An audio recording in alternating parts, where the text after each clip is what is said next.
The Snake Who Came to Stay by Julia Donaldson. We're on Chapter 5, Musical Pets. Jack had told Polly about snakes and their skins.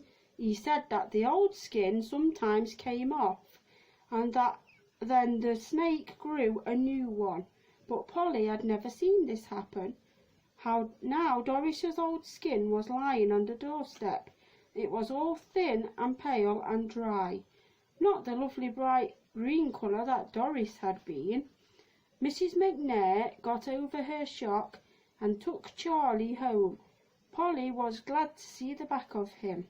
She was getting sick of his singing. "Who cares about Jeanie with the light brown hair?" she said. "It's Doris with the bright green skin that I'm worried about."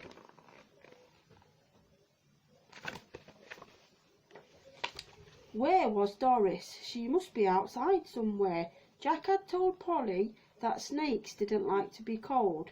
They could die if it got too cold. The days had been quite warm and dry, but what about at night? Polly looked all over the garden, but she couldn't find Doris.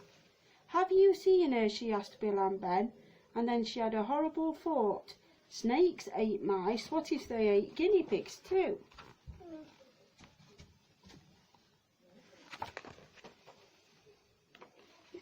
"Mum, we must move Bill and Ben's hutch into the house," she said.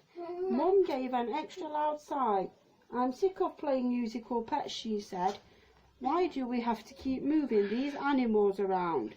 But Polly wasn't going to take any risks.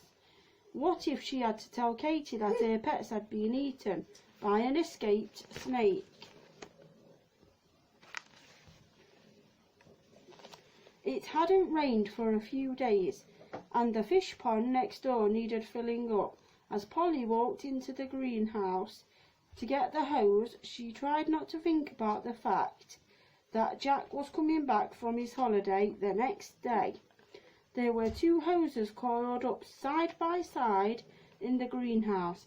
That was odd. Polly was sure there had only been one last time. One of the hoses was shorter and fatter than the other one, and it had some black markings on it.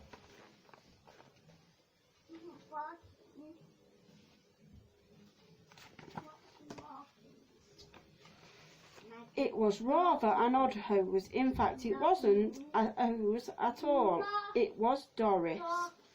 Tomorrow, Chapter 6. Eek! Eek!